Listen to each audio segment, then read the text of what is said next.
5 തലമുറകളായി നിങ്ങൾക്കൊപ്പം PRS hospital. നമ്മുടെ സുനിത വില്യംസ് ഭാരതീയ വനിതയാണ്. ലോകത്തിനാകെ അഭിമാനമായി അവർ തിരിച്ചു വന്നിരിക്കുകയാണ്. ബഹിരാകാശ യാത്രയെല്ലാം കഴിഞ്ഞ് തിരിച്ചു വരുമ്പോൾ തീർച്ചയായിട്ടും നമ്മൾ ISROയ്ക്കും അതുപോലെ തന്നെ രാജ്യത്തിനും വലിയ അഭിമാനമാണ്. അപ്പോൾ ഇതുമായി ബന്ധപ്പെടുത്തി അവർ പോകുന്ന സമയത്തും അല്ലാതെയൊക്കെ കൊടുത്തിട്ടുള്ള ഇൻ്റർവ്യൂകളിൽ ഗണപതിയുടെ വിഗ്രഹം കൂടി കൊണ്ടുപോകണമെന്ന് ആഗ്രഹമുണ്ടായിരുന്നു. ഗീത ഞാൻ കയ്യിൽ കരുതിയിരുന്നു. ബന്ധുവിനോട് റിലേറ്റീവിനോട് വിളിച്ചിട്ട് കുംഭമേളയുടെ ചിത്രങ്ങളും ഡീറ്റെയിൽസും അയച്ചു കൊടുക്കാൻ പറഞ്ഞു എന്നൊക്കെ പറയുന്നു. ഭാരതത്തിൻ്റെ ഒരു പ്രത്യേകതയാണത്. ശാസ്ത്രത്തിൻ്റെ വഴിക്ക് പോകും, ഒബ്ജക്റ്റീവായി പോകും. അത് വസ്തുനിഷ്ഠമായ കാര്യങ്ങൾ കണ്ടുപിടിക്കുകയും അതിൻ്റെ പഠനവും കാര്യങ്ങളും പോകും. ആത്മനിഷ്ഠമായി ഓരോ വ്യക്തിയും തികച്ചും സ്വകാര്യമാണ്. അത് മറ്റൊരാൾ അതിനകത്ത് കയറി കൂട്ടുപ്രാർത്ഥനയും കൂട്ടപരിപാടിയും വളരെ തികച്ചും വ്യക്തിപരമായി ഒരാത്മബോധത്തിൽ, ഒരാത്മജ്ഞാനത്തിൽ, ഒരാത്മചിന്തയിൽ, ഒരു സ്വത്വബോധത്തിൽ, ഒരാത്മീയ ചിന്തയിൽ ആത്മനിഷ്ഠാപരമായും കൂടി ചിന്തിക്കുന്ന ഒരു സമൂഹമാണ് ഭാരതീയർ. പക്ഷെ ഇതിപ്പോ ഇങ്ങനെ പറഞ്ഞപ്പോൾ യുക്തിവാദികൾക്കും സയന്റിഫിക് ടെമ്പർ ഉണ്ടാക്കാൻ നടക്കുന്നവർക്കൊക്കെ വലിയ അസ്വസ്ഥത ഉണ്ടാക്കിയിട്ടുണ്ട്. തിരിച്ചായിരുന്നുവെങ്കിൽ ഇവർ ഇതിനെയൊക്കെ തള്ളിപ്പറയുന്നതായിരുന്നെങ്കിൽ ഇന്ന് ലോകം യുക്തിവാദികളും ടീമും ഒക്കെ വലുതായിട്ട് ആഘോഷിക്കണം. വിശ്വാസികൾക്ക് കിടന്നുറങ്ങാൻ പറ്റാത്ത രീതിയിൽ പൊങ്കാലയായിപ്പോയത്. ഇതിപ്പോ തിരിച്ചു വന്നതുകൊണ്ട് വേറൊന്നും പറയാൻ കഴിയുന്നില്ല. വിശ്വാസത്തിന്റെ വഴിക്ക് പോകും, ശാസ്ത്രത്തിന്റെ വഴിക്ക് പോകും. രണ്ടും രണ്ട് വഴിയാണ്. നമ്മുടെ അരുൺകുമാറിനെ പോലുള്ള ആളുകൾ 24-ലെ റിപ്പോർട്ടറിലെ ഡോക്ടർ അരുൺകുമാറിനെ പോലുള്ള ആളുകൾ പലപ്പോഴും കൺഫ്യൂസ് ചെയ്യിക്കുന്ന ഒരുപാട് കാര്യങ്ങൾ പറയും. ഇത് സുനിത വില്യംസ് പോയതും വന്നതും ഒക്കെ നല്ല കാര്യമാണ്, ശാസ്ത്രം വിജയിച്ചു എന്ന് പറഞ്ഞിട്ട് ഉടൻ തന്നെ ഗണപതിയെ കൊണ്ടുപോയത് ശരിയായോ, ഗണപതിയിൽ വിശ്വസിക്കണോ, സുനിത വില്യംസ് ഏതിൽ വിശ്വസിക്കണമെന്ന് അരുൺകുമാറാണ് തീരുമാനിക്കുന്നത്. അരുൺകുമാർ ഇത് വ്യക്തിനിഷ്ഠമാണെന്ന്, ഓരോരുത്തരും ആത്മനിഷ്ഠാപരമായി അവരവരുടെ മനസ്സിന്റെ ഊർജം കൂട്ടാൻ വേണ്ടി, ശക്തി കൂട്ടാൻ വേണ്ടി, കോൺഫിഡൻസ് ലെവൽ കൂട്ടാൻ വേണ്ടി, പ്രപഞ്ച ശക്തികളുമായി അവർക്ക് സംവേദിക്കാൻ വേണ്ടി കണ്ടുവച്ചിരിക്കുന്ന ഒരു ടൂളാണ് ഇന്ത്യയിൽ ആത്മീയത. അല്ലാതെ ഏതെങ്കിലും അമ്പലത്തിലോ വിഗ്രഹത്തിലോ അല്ലെങ്കിൽ ഏതെങ്കിലും സ്ഥലത്ത് പോയി ഉള്ളി തൊലിക്കും പോലെ പോയി തൊലിച്ചു നോക്കാൻ ഇരിക്കുന്ന ഒരു വസ്തു അല്ല ദൈവം. ആത്മീയത അങ്ങനെയല്ല ഭാരതത്തിൽ. അത് മനുഷ്യന്റെ വാസനകളുമായും ചിന്തകളുമായും മാനസിക തലമായും ഒക്കെ ബന്ധപ്പെട്ട് നിൽക്കുന്ന ഒരു കാര്യമാണ്. അത് ആത്മനിഷ്ഠാപരമാണ്, അത് വിഷയാധിഷ്ഠിതമാണ്. ഒരിക്കലും അതെന്തല്ല ശാസ്ത്രത്തിന്റെ വഴിയിൽ വരുന്നതല്ല. രണ്ടും രണ്ട് വഴിയാണ്. എങ്ങനെയാണ് കടലും കടലാടിയും, രണ്ടിലും കടൽ എന്ന കട എന്ന രണ്ട് വാക്കുണ്ട്. കടലും കടലാടി, രണ്ടിലും കട ഉണ്ട്. അതുകൊണ്ട് രണ്ടും ഒന്നല്ലല്ലോ. ആത്മീയതയുടെ വഴിക്ക് പോകും, ഭൗതികതയുടെ വഴിക്ക് പോകും. സുനിത വില്യംസും പറയാൻ ശ്രമിച്ചത് അതാണ്, ഭാരതവും പറയാൻ ശ്രമിച്ചത് അതാണ്.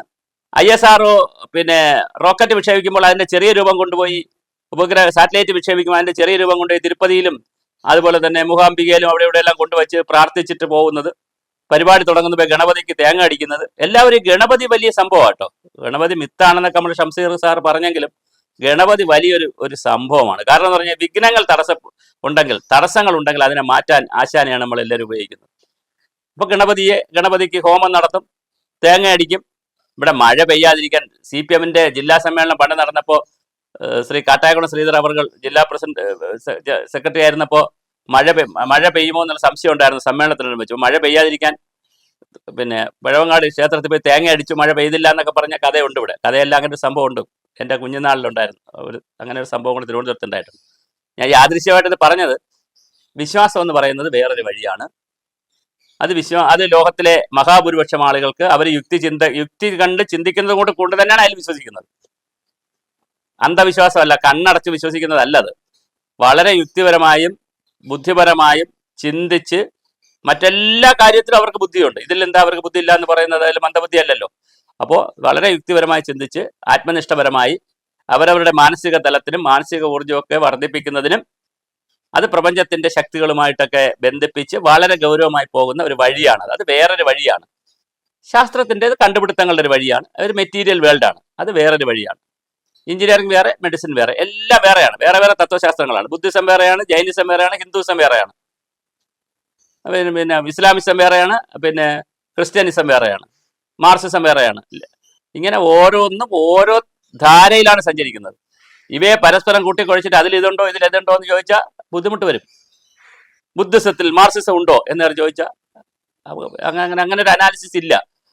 അപ്പോൾ ഈ അനലൈസ് ചെയ്യുന്നവരുടെ ഒരു പ്രശ്നമാണ് ചോദ്യങ്ങൾ തന്നെ ചോദിക്കുമ്പോൾ. അത് ഇപ്പോൾ സോക്രട്ടീസും പ്ലേറ്റോ അരിസ്റ്റോട്ടിലും ഒക്കെ പറയുന്ന ഒരു വാദമുണ്ട്. നമ്മളുടെ ചോദ്യം കറക്റ്റ് ആയിരിക്കണം. നമ്മൾ ചോദിക്കുന്ന ചോദ്യം വളരെ പ്രധാനമാണ്. അപ്പോൾ ചോദ്യം കറക്റ്റ് ആയാലേ ഉത്തരവും കറക്റ്റായിട്ട് വരുന്നുള്ളൂ.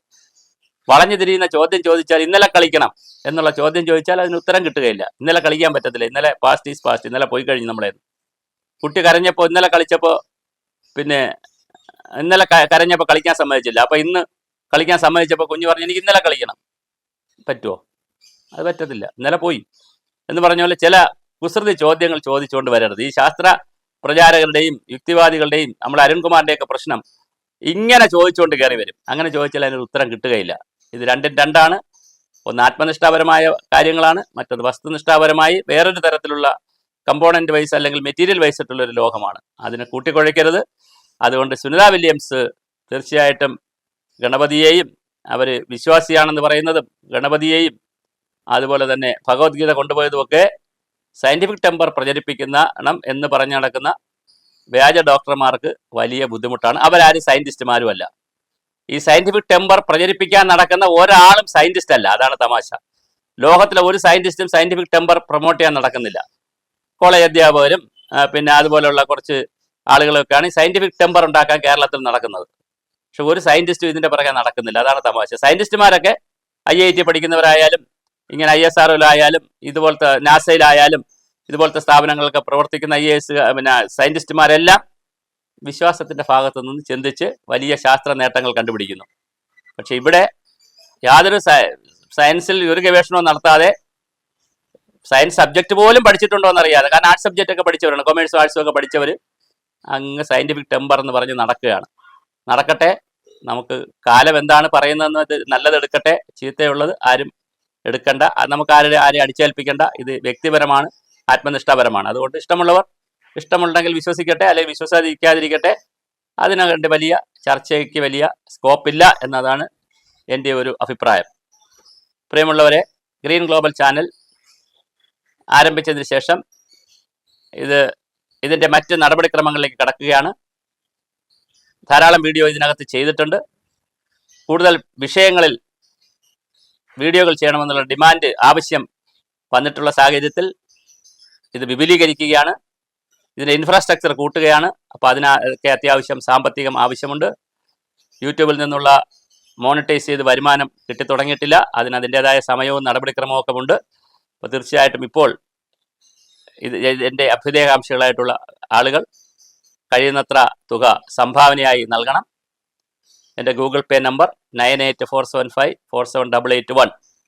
കമൻറ്റ് ബോക്സിൽ എൻ്റെ പേരും ഗൂഗിൾ പേ നമ്പറും ഉണ്ടാകും.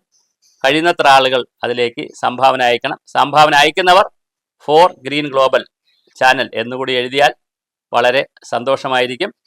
എല്ലാവർക്കും നന്ദി.